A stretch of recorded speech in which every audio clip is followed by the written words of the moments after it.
It's exactly 1 p.m. East African time. Good afternoon. This is the Great KBC and you're just in time for lunchtime news on this quite special day.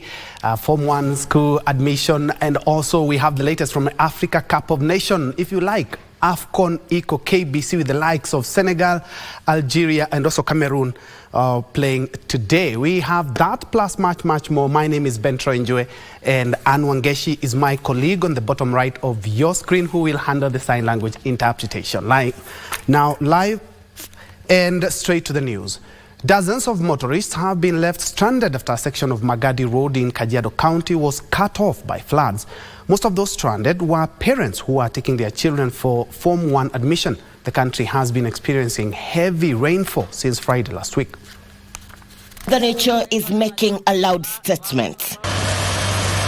Locals in Magadi, a region that has generally been dry in January, are witnessing unprecedented rainfall.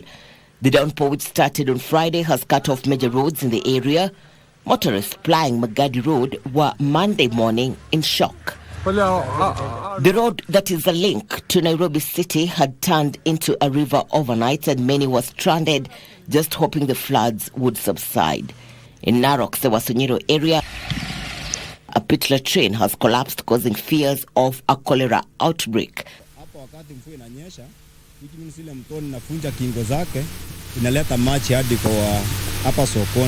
The locals blaming the contractor for shoddy work. Kwa hivyo tunalaumu contractor mwenye alijenga, kwa sababu sisi tulikuwa hapa wakati alijenga, na alikuwa anajenga na miti enye haina nguvu, inaweza anguka haraka. In other news, Mandera County government has released 460 million shillings as bursaries for the over 37,000 learners across 61 public secondary schools in the region. Area Governor Mohammed Aidan Khalif said the money, which is the second batch, is a clear testimony of his administration's commitment to furthering education in the region. During the disbursement of the second phase of bursary funds amounting to 460 million shillings, Area Governor Mohammed Aidan Khalif urged the beneficiaries to take advantage of the opportunity to better their lives, as it will also contribute to the overall development and prosperity of the county. I'm delivering my sincere gratitude and appreciation to our beloved governor who initiated Elimu kwa Wote Bursary Fund. It is something that we really need to appreciate, because if you look at how these funds has came about, it came at a time when there was very serious drought that was prevailing in the whole county. This financial commitment underscores the paramount importance of education as a priority of my administration, ensuring that no student is left behind. Elsewhere, 25 girls drawn from vulnerable families in semi-arid Mandera South Embu County have a reason to smile after securing scholarships to proceed with their secondary school education at the Mother of Mercy Secondary School in Njue, Nakuru County. I want to thank you, Janeshu, for what you have done to us. We can't pay you, but ask God to bless and cater your needs all. Chair, Kenya Dairy Board, Genesio Mugo, who is behind the scholarship, challenged education stakeholders to ensure that bright students from vulnerable families are supported to better their lives. It is very painful. Inaumiza sana kuona mtoto amepata 350 marks, 370, 400 marks na anaenda kwa day school ile ambao the best performer anapata C-. Opicho Chemtai for Lunchtime News.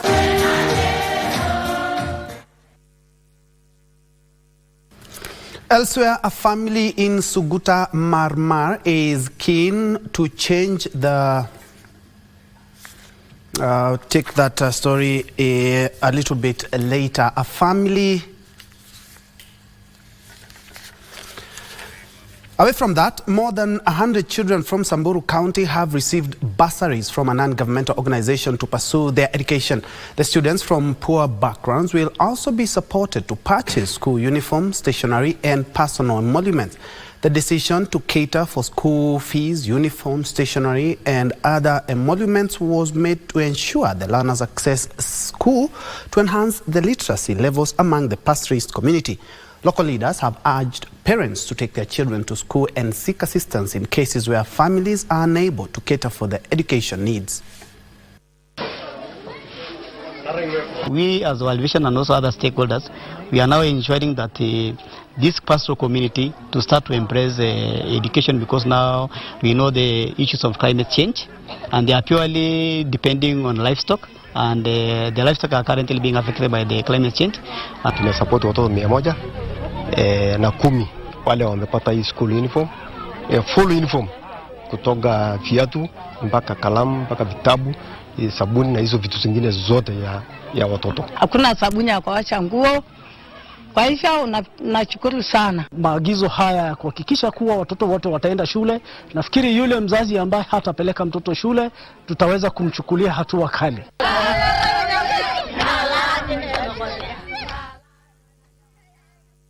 And still on education, students and parents have been cautioned against enrolling in non-accredited colleges. Business Development Manager at KIPS Technical College, Shepherd Mboro, says with an increase in institution and scramble for few available slots, chances of being duped are high. Over 680,000 students who missed out on university are set to join technical and vocational education and training institutions across the country.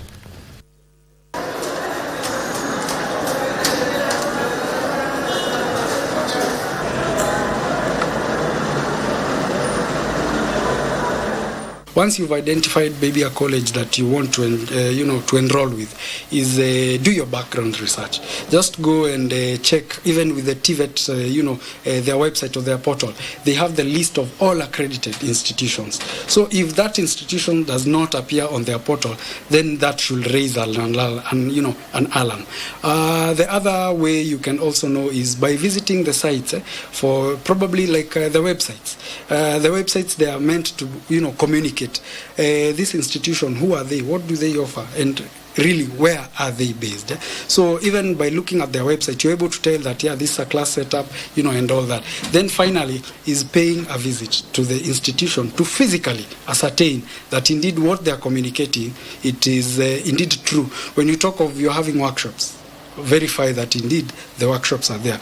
And I'll also say, if you're visiting an institution and they're kind of shy to show you, yeah, these are our labs, these are the workshops, and all that, then that should also be an eye-opener that maybe they might not be genuine.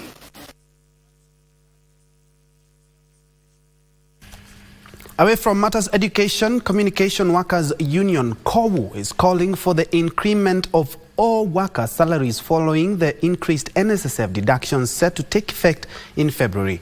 KOWU Secretary General Benson Okwaro says a salary increase is the only reprieve for workers whose pay slips have shrunk. Okwaro at the same time commended President William Ruto's commitment to fight graft in both public and private sectors.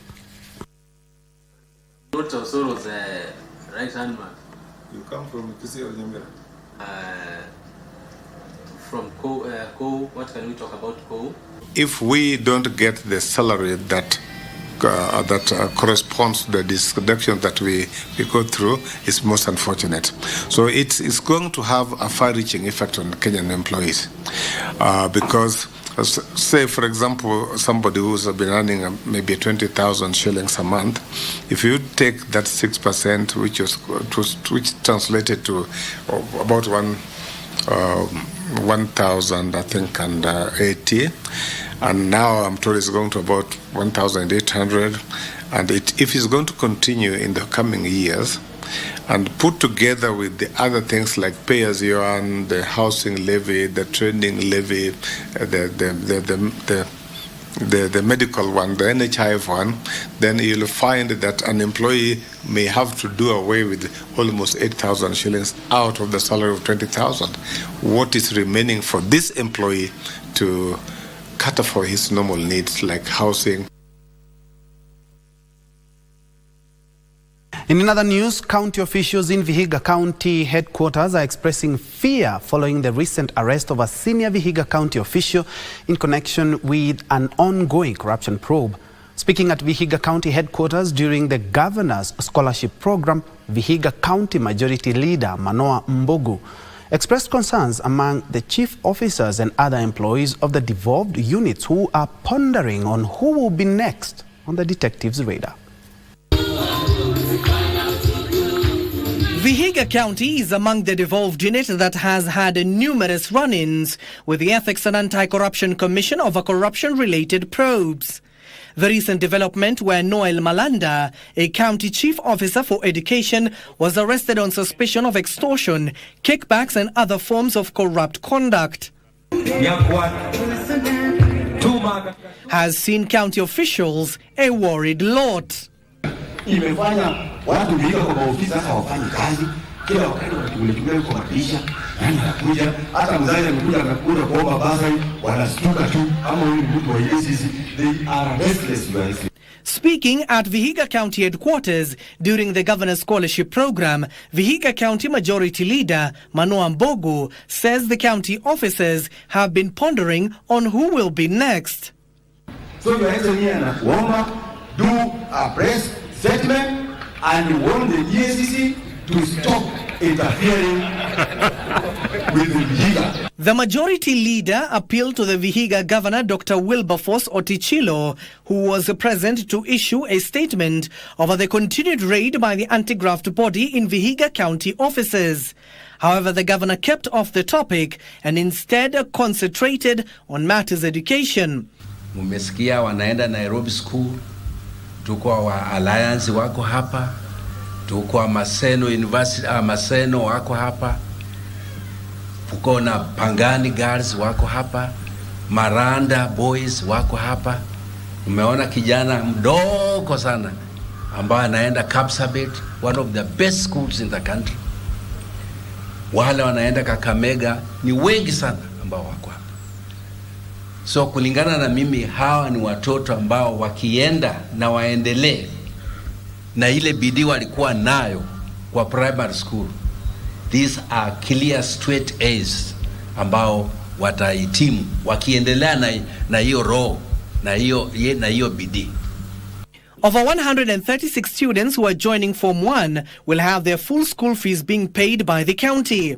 It will also include pocket money, shopping plus transport to their various institutions.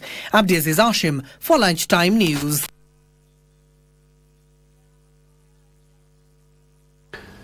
From Vihiga to Lamu, where a family in Mangu Sub County is living in fear of eviction following a land ownership tussle with alleged influential individuals. The family claims they have lived on the 10-acre piece of land for over 4 decades. The family lamented that despite holding genuine land title deeds, they have been accused of unlawfully occupying the land. They are now hoping for a just resolution. Nani alikuja akakuta wakati huo, sababu title deed ikipeanwa, mimi niko tu mzee wa mtaa na sijaona akija kuniambia shamba langu limeingiliwa. Sasa alipotokea akasema hii shamba ni yake na ana title yake.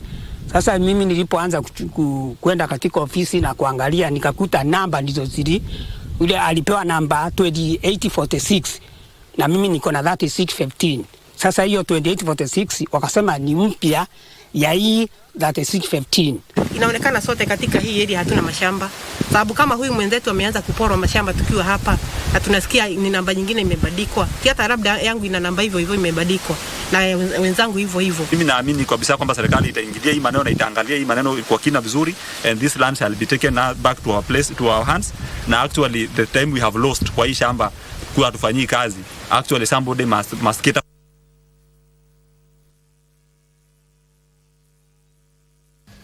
In other news, the message of abstinence took center stage during a sensitization program on the dangers of premarital sex at a university in Kambo County.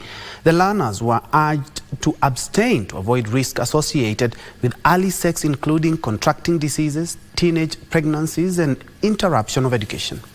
The county director in charge of public health, Teresia Wanjiru, expressed concern over the challenges faced by teenage mothers, including health risks unsafe abortions, and hindrance to pursuing careers after dropping out of school. So we purposed to reach out to these teen moms and also adolescents who have not yet given birth so that we can be able to educate. My joy is that we have seen a positive change in the 5 sub-counties, where currently we have 5 girls who want to go back to school. We have others who want to start their own work. Her sentiments were echoed by Margaret Wanyoro, who cited challenges of mental wellness faced by teenage mothers. The emotional trauma that these young girl experiences, because sometimes it's not something it's not something they had planned for. Very few people want to get children when they're still children. Kibe Ranji, a field manager with the National Syndemic Disease Control Council, said they are engaging teenage mothers as ambassadors to raise awareness about the risks of premarital sex while in school. The teenage mothers who we have here, we want to use them as our ambassadors. They talk to their teenagers, they talk to their peers, so that their peers don't go through the same process that they underwent. So we want to convert them to our champions to eliminate the issues of teenage motherhood in Kiambu. Joan Njue for Lunchtime News.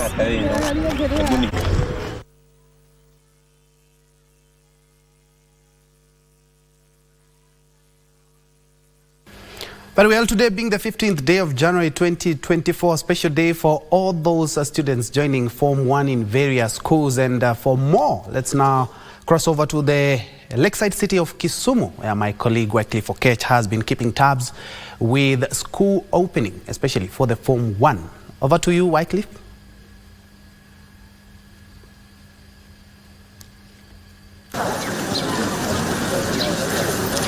Well, Troy, back in Nairobi, very much. Thank you from the Lakeside city of Kisumu. It is, of course, the Form 1 admission exercise that has kicked on nationwide, and right here from the Lakeside County. I'm joining you from this is Njue High School here in the Lakeside city. Of course, if you can see just behind me here, the admission process is underway. And with just a long queue of parents that have brought their children from morning, and of course it is an activity that kicked on very early, around 7, and the entire process is still going on. Before we delve much into this, Troy, let me just engage the principal of Njue here, Mr. Bozo Bonyo, basically to give us a brief on how the process has been since morning and what are some of the issues that have been witnessed so far. Mangu was, if you can look into the camera, this is KBC Channel 1, like the news. What has exactly this process exercise kicked off, and have there been special cases in terms of probably learners joining parents learners without the necessary instructions? Thank you so much. My name is Wazadid, principal of Njue High School in Samuru County. I would like to say that the process kicked off so early. We started the way back at 6 in the morning. We had parents coming from as far as Nairobi, and the process has been moving on very, very well. As I speak to you right now, we have admitted 125, and the process is still going on. I can see still more parents are coming in. This process has been generally smooth from our end, but I have witnessed pockets of challenges from parents. There are students who are coming without the necessary required school fee, particularly for boarding purposes. I also have parents who have got challenges in buying the requisite boarding items. But I've been able to try as much as possible to advise and to indulge other stakeholders to try and assist them so that the students might miss their chances. One critical aspect that is manifesting throughout this process is probably accommodation. Here to Njue, how is the accommodation status? Yeah, our accommodation status is perfect. We have got a total of 12 dormitories that can take care of all these students. Remember, this is a 5-stream extra county school, and everything is in top gear. Those who have been cleared from here, those who have been admitted from here are already in their dormitory section, ushered in by the boarding team. I have things that are already, those that are already cleared from the dorm section are already in class. They are being orientated on how to go about their process. Apart from the learners showing up without the necessary requirements, what other challenges are you experiencing during this process? Yeah, I think the economy is difficult. We are seeing parents experiencing a lot of challenges when it comes to meeting their basic requirements of payment of school fees. But we have tried to soften the stance because we understand what is happening, and we are negotiating with them on how best to salvage the situation so that our kids have access to their places in school. And this process, if you look at it, probably it will span through to even what plans do we have for those students who will not manage to secure admission today? Yeah, this process will be ongoing not only for today, it will be ongoing throughout. What I can assure parents is that any student who has been admitted here will not miss a space on the basis of not coming today or tomorrow.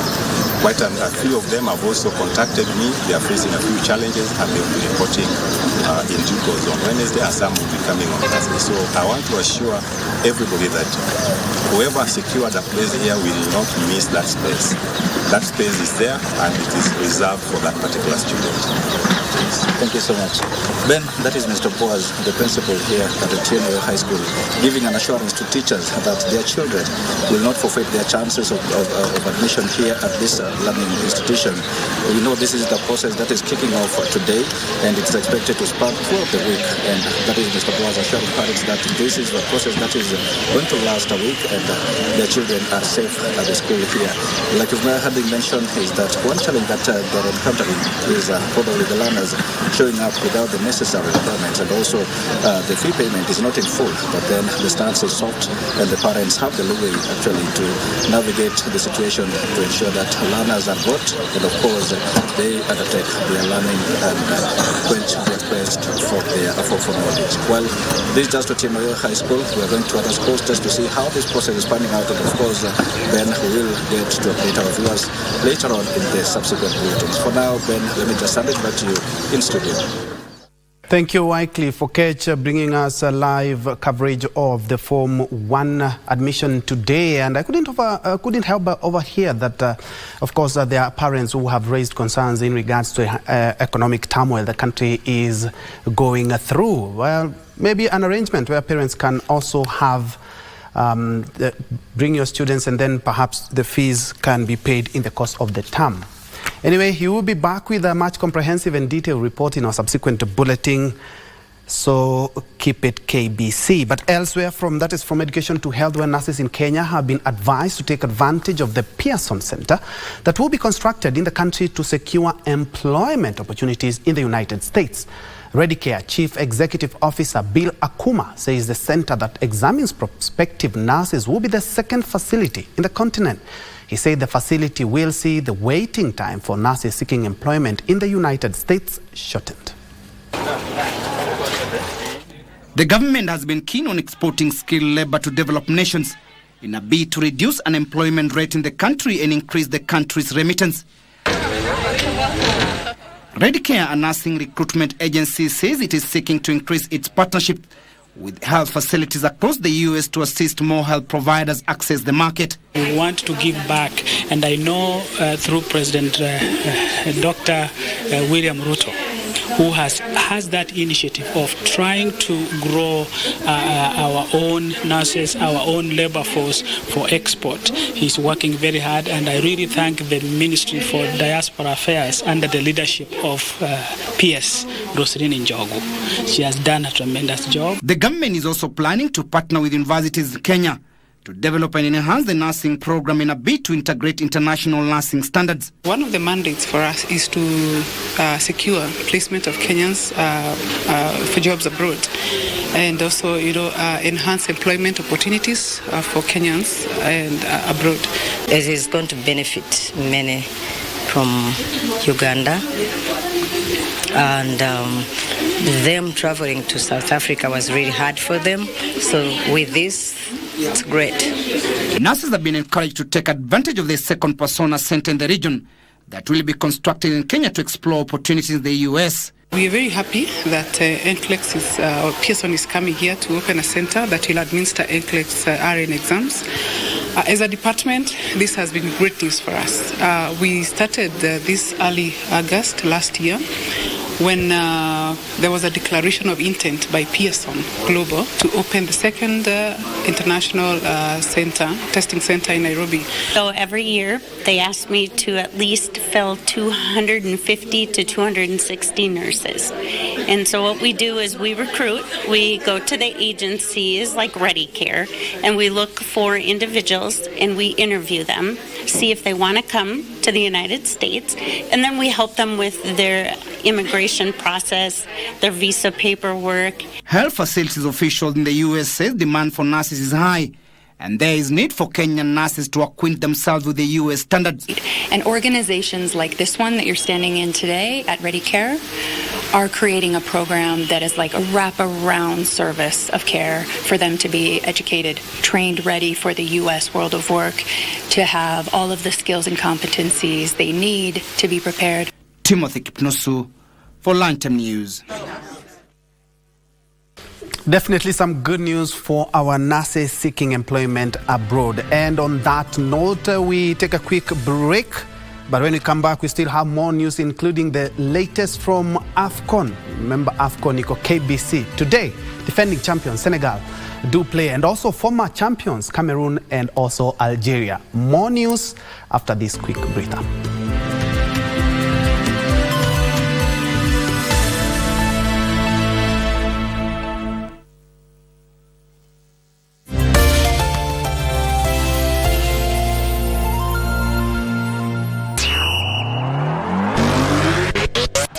Get ready for a captivating continental football extravaganza. KBC Channel 1 brings you exclusive coverage of the 2023 Africa Cup of Nations. From Saturday 13th January to Sunday 11th February 2024, Côte d'Ivoire is the battleground for 24 teams fighting to lift the prestigious trophy. Who will be crowned kings of African football? Watch all the action unravel only on KBC Channel 1, your true sports partner.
Well, at present, it does not seem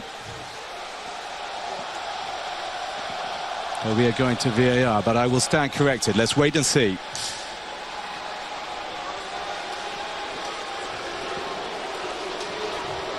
There is the sign for VAR, and Chiquinho Conde puts his hands up in the air as he remonstrates. They took their time, but the Mauritanian referee Dahan Beda is indeed going to have a look at the monitor.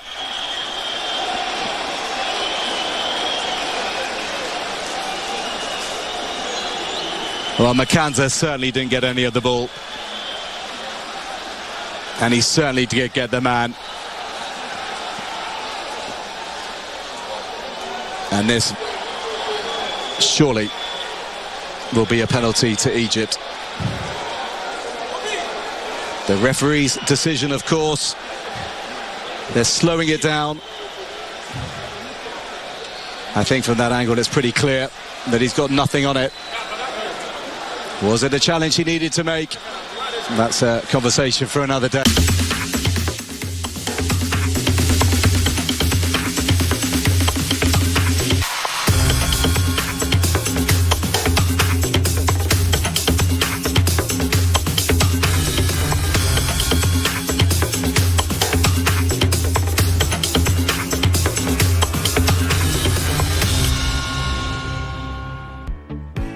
KBC Channel 1 magazine programs strive to disseminate news and information. Welcome to Happening in the World of Entertainment and achievements of individuals navigating through life. Be part of the intelligent conversation up at KBC Channel 1. Related to the interest of Kenyan public on various subjects of national importance. Basi karibu tujifunze. Keeping you up to date with the latest tech news, challenges and remarkable stories of individuals with disabilities. So you have a say. Our magazine programs empower communities with words for conversations and a common language to approach the world. For your infotainment needs, we have a great range of programs.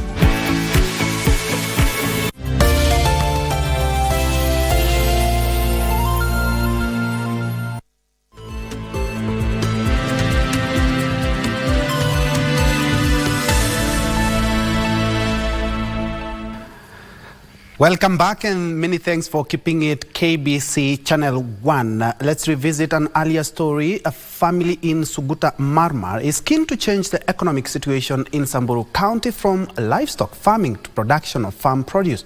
The farming venture has seen residents turn to farming as a source of livelihood in a move aimed at ending the retrogressive culture of banditry. This 30-acre piece of land is home to Dr. Pateti Lenges and his family. Pateti, a doctor by profession, has turned to farming to diversify the economy of the region. The main source, maji, we get it from this dam. The gas innovation tulianza juzi, so we are trying to learn it and kuona how it will do with the pumping of water. But so far, we've seen the consumption of gas being very, very much reliable and more powerful, and in fact it cuts down my costs here pumping and using energy. The Lenges family says they decided to venture into tomato farming after they lost their livestock to cattle rustling and drought in the region. What began on a 2-acre parcel of land has seen the venture expanded to 30 acres of land, creating job opportunities for locals. The doctor has urged the youth to not only focus on white-collar jobs, but also to develop their regions through agriculture. The current situation that we are in right now, the economic situation that we are currently in, you cannot fully depend on white-collar job. You have to go out there. Kenya is very rich in terms of agricultural land. So I'm challenging any youth who is out there, please don't rush and look for white-collar job and say there's no job. Go back to your farms, farm however small you can, and start growing from there. I started small, just to learn about the tomato farming, and I have been growing, and I'm still growing, and I'm now 30 acres. And to answer your question about whether it's paying or not, I find tomato farming paying much more than even livestock farming. The new venture, according to residents, will help restore peace in the region and empower the community economically.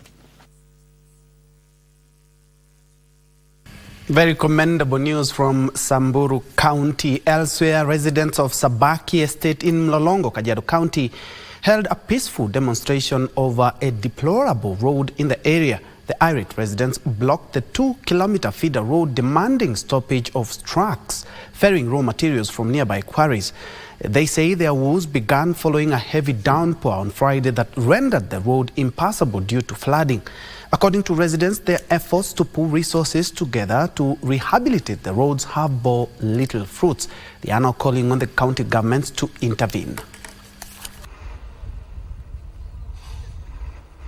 As residents, we had anticipated that when the developments start in this region, they will first of all work on the road infrastructure.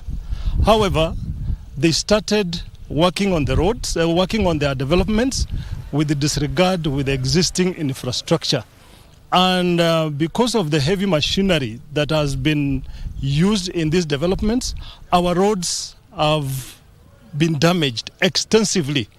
With the rains that happened on Friday, we are seeing that our vehicles cannot even pass. We are having a lot. Mahali barabara imeharibika ni mahali trucks za developers inapita.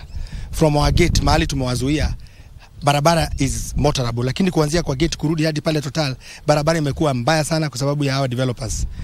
Mimi niko hapa kuambia developer that mjengo kama hii inahitaji kitu inaitangwa public participation ambayo hawakuifanya. Na sisi kama resident tunataka kuchukua, because tunajua kuna sheria, we want to stop this development until tuongeleshane.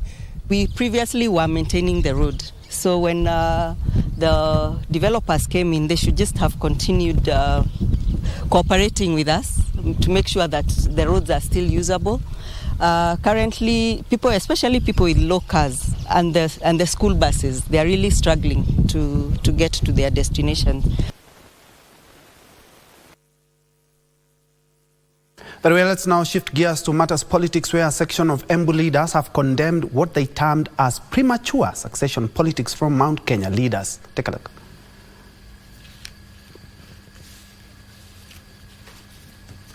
Country threw their support behind Kiharu Member of Parliament Ndidi Nyoro to potentially succeed President William Ruto in 2032, should he secure a second term in office. Manyata Member of Parliament Gitonga Mukunji condemned the move, stating it will undermine the development agenda of the Mount Kenya region. Wale wote wanaongea maneno ya 2032 wanataka kufanya hii area yetu isipate ile maendeleo inafaa kupata.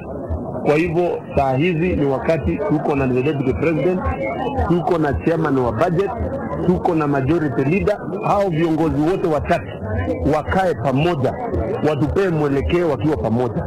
Lakini wasilete division za kuvurutana, kupigana mangumi. Sisi wenyewe kama wananchi wa kawaida na wale wako chini yao, ni sisi ndio tutaumia. Elsewhere, former Migori Governor Okoto Bado has accused opposition leaders of chaos that erupted during a funeral in Migori town on Friday last week. The funeral of former ODM chairman Philip Makabongo was attended by a host of leaders, including the opposition leader Raila Odinga. It is very, very unfortunate and very sad that people from outside the county are coming here to kill and maim our young men for no apparent reason.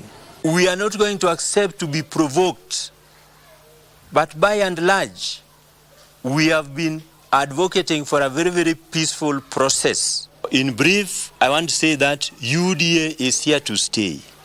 Like in Migori County, tukienda kupiga kura hata sahi, UDA iko na over 60%, upende usipende. Hiyo ndio ukweli wa mama. Abdullahi Ali for Lunchtime News. Very well, and from politics from Embu County, we now keep tabs with what is happening Form 1 admission right here in the capital Nairobi. And my colleague Joseph Wahungu is currently at the St. George's Secondary School on State House Road right here in the capital. Good afternoon, Wahungu. Give us a feel of how the exercise is where you are at the St. George's Secondary School.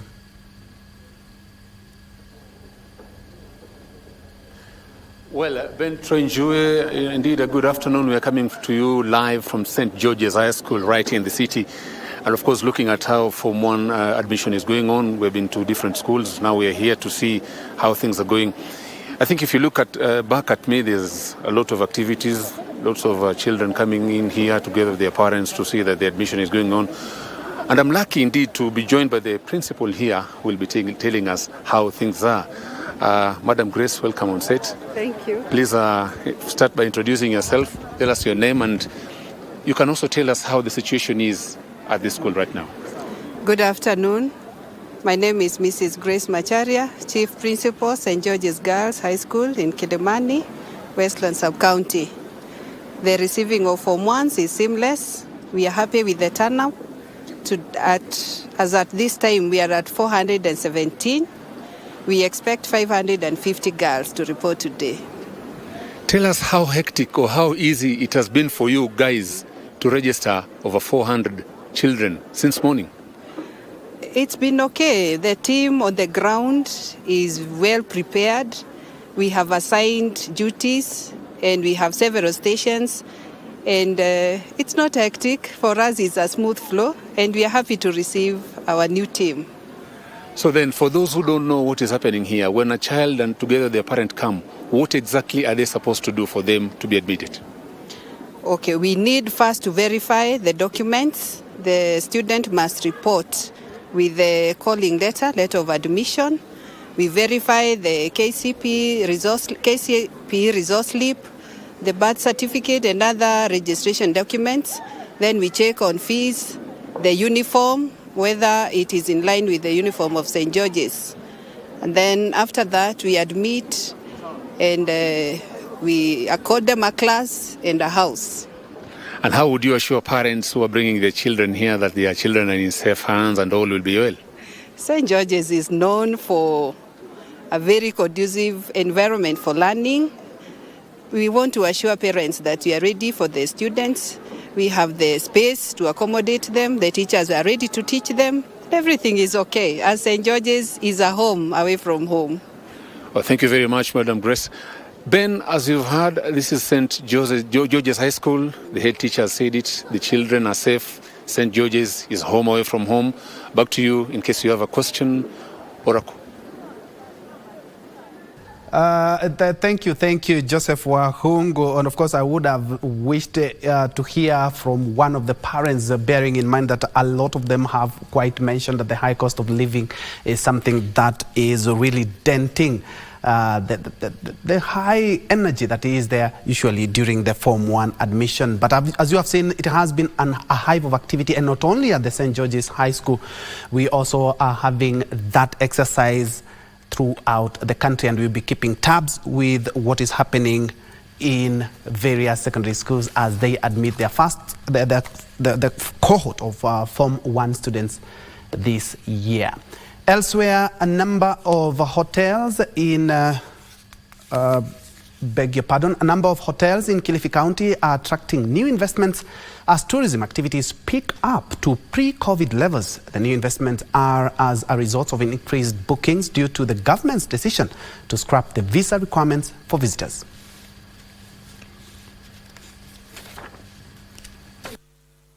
According to the annual Tourism Sector Performance Report, in 2022, international arrivals stood at 2.3 million visitors, with local tourists standing at 913,000.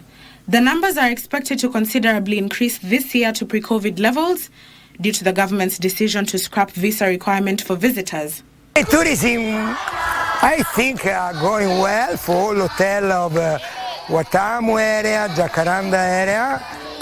Also, the government really, they are moving another type of visa, ETA, what understood. Probably they reduce the price, they are more easy to obtain the visa. Some investors are rushing to complete extensive expansion, renovations, and modernizing the hotels to attract more high-end clientele as tourism activities pick up. So we're looking forward really to revive Malindi as a town, to bring life into Malindi with fitness, health, luxury accommodations and food, drive employment, drive investment and really rebuild Malindi as a prime destination on the coast of Kenya. The resort town of Watamu expects to receive over 35,000 tourists this year. The tourism in this moment is very good. Watamu is growing very fast. We can easily think that we will reach more than 35,000 occupancy for this year in guests. Last year, several coast hotels won big during the 30th World Travel Awards Africa and Indian Ocean Gala ceremony held at the Atlantis The Royal in Dubai, the United Arab Emirates, indicating the improved attractiveness of Kenya as a destination. Ndutamo Kami for Lunchtime News.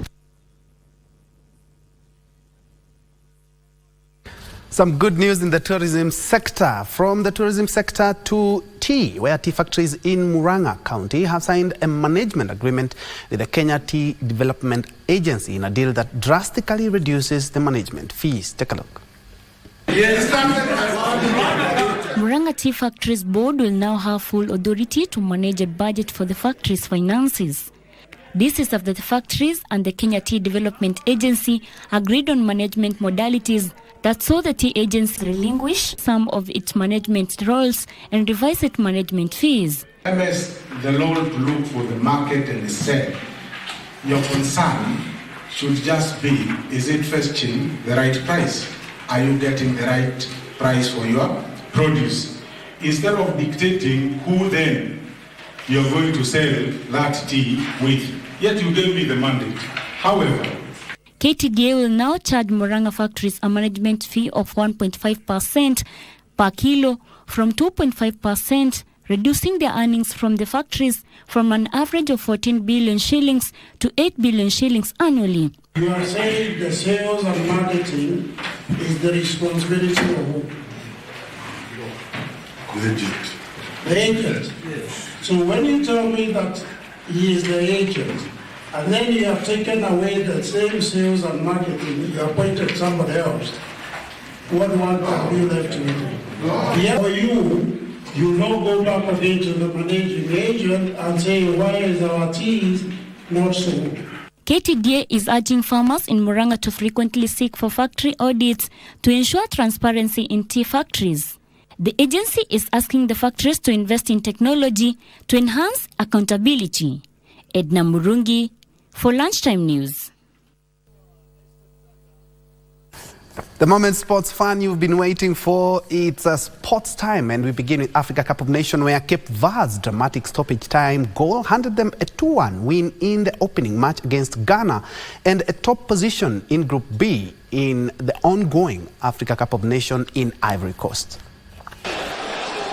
Cape Verde earned a 2-1 win over Ghana in their first AFCON encounter. Cape Verde went ahead in the 17th minute when Rodriguez's shot was parried by Ghana goalkeeper Richard Ofori, falling for Jamiro Monteiro to tuck away from close range. Ghana equalized 11 minutes into the second half with Alexandra Jiku heading home from Jordan Ayew's corner. And I think it was Chico. Gary Rodriguez scored a dramatic stoppage time winner, tapping into an empty net in the 92nd minute after a mix-up in Ghana's defense. The Black Stars now have a tough task ahead as they are at the bottom of Group B with no point and will be facing Egypt on 18th January, while Cape Verde battles Mozambique a day later. For the Cape Verde fan. In other matches, Mohamed Salah scored a 97th minute penalty to spare the blushes of Egypt as they rescued a 2-2 draw against Mozambique and denied them a first ever Africa Cup of Nations win in a Group B clash, while Nigeria escaped narrowly thanks to Victor Osimhen's 38th minute equalizer, forcing a 1-1 draw against Equatorial Guinea. Nigeria will meet hosts Ivory Coast in a potentially crucial clash on Thursday, while Equatorial Guinea face Guinea-Bissau, who lost 2-0 to the Ivorians in Saturday's tournament opening game. And just in time too. Still on AFCON, reigning champions Senegal will start their title defense this evening at the 2023 Africa Cup of Nations when they face the Gambia in the Group C opener at the Charles Konan Bani di Yamoussoukro Stadium this evening. Don't miss the action live on KBC Channel 1 and all our KBC radio stations. Sadio Mane and reigning champions Senegal get their title defense underway as the Lions of Teranga begin Group C action against the Gambia, ranked 226th in the world by FIFA. The Gambia are making their second appearance at the continental competition and reached the quarterfinals in their maiden participation in 2021. The Gambia coach Tom Saint-Fient said they are well prepared for the competition. In the other matches, today Cameroon will take on Guinea at 8 p.m. tonight, while Algeria lock horns with Angola at 11 p.m. tonight. In the last edition in 2021, Cameroon topped their group with 2 wins and a draw, dominating their group without any issues. Guinea hasn't lifted the African Cup of Nations since the debut in the 1970 edition held in Sudan. Meanwhile, Algeria head into Monte's group curtain raiser unbeaten in the last 13 outings across all competitions, claiming 3 draws and 10 wins, including successive victories over Somalia and Mozambique in the World Cup qualifiers, where they currently lead the way in the Group G. Angola are returning to the continental showpiece for the first time since 2019, having failed to progress from the qualifiers in the last 2 editions. Don't miss the action live on KBC Channel 1 and all KBC's radio stations. Join Abuile for Lunchtime News. Back home, Bandari Youth and Changamwe Ladies are the winners of the Safaricom Chapadimba Coast Region 4th edition played over the weekend at Mbaraki Sports Ground in Mombasa County. They join Ibwali FC and Brenda Girls from Western, Obunga FC and Plateau Queens, PASE Langa and Wieta Girls from Rift Valley, and Chukayuni Scorpions and Siomonyo from Eastern Region, who have already qualified for the national final set for March.